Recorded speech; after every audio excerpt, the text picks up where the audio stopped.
स्वर्ग का हकदार कौन। मरने के बाद स्वर्ग के द्वार पर 4 व्यक्ति खड़े थे।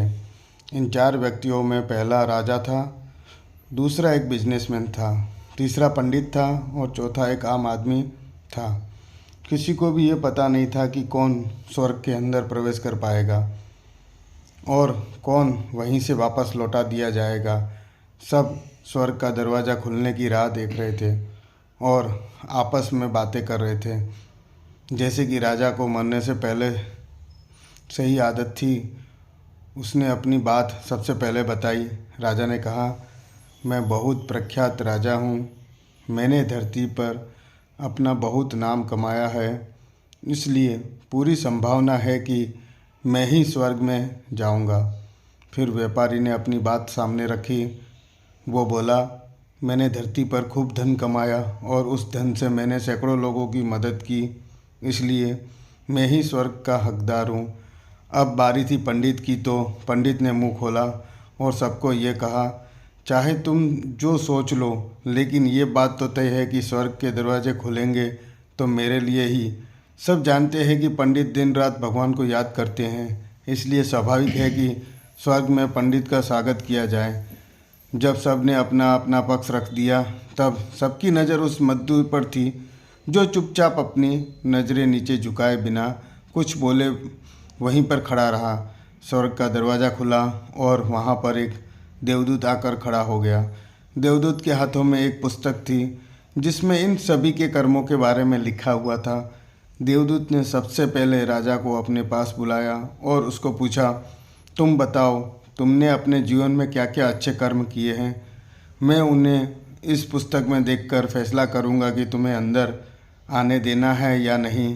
राजा ने कहा, मेरा राज्य जितना बड़ा था उतना ही समृद्ध था। मेरी राज्य के सभी लोग खुशहाल थे, सभी बड़े आनंद से रहते थे। मैंने उन्हें कभी भी किसी भी चीज़ की कमी नहीं होने दी। यही मेरे अच्छे कर्म हैं।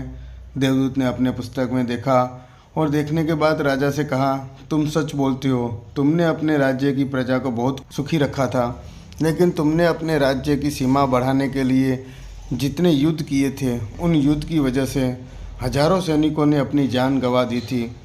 उन हजारों सैनिकों के परिवार के दुख का कारण तुम बने थे, इसलिए तुम स्वर्ग में नहीं आ सकते। आगे बढ़ने से पहले चैनल को जरूर सब्सक्राइब कर दें। अब बारी थी व्यापारी की। व्यापारी से जब देवदूत ने पूछा कि तुम्हारे अच्छे कर्म क्या है, तब व्यापारी ने उससे कहा, मैंने सैकड़ों लोगों को खाना खिलाया है, कई आश्रमों में दान किया है, कई निराश्रित लोगों के लिए घर बनाकर दिए हैं, ये मेरे अच्छे कर्म हैं। देवदूत ने फिर से अपने पुस्तक में ध्यान से देखा और देखने के बाद व्यापारी से कहा, तुम्हारा कहना भी ठीक है कि तुमने बहुत दान धर्म किया है, लेकिन ये दान धर्म तुमने जिन पैसों से किया है, उन पैसों को कमाने के लिए तुमने न जाने कितने झूठ बोले हैं, कितनी हेरा फेरियाँ की है और कितनी मिलावटें की है, इसलिए तुम भी स्वर्ग में नहीं आ सकते।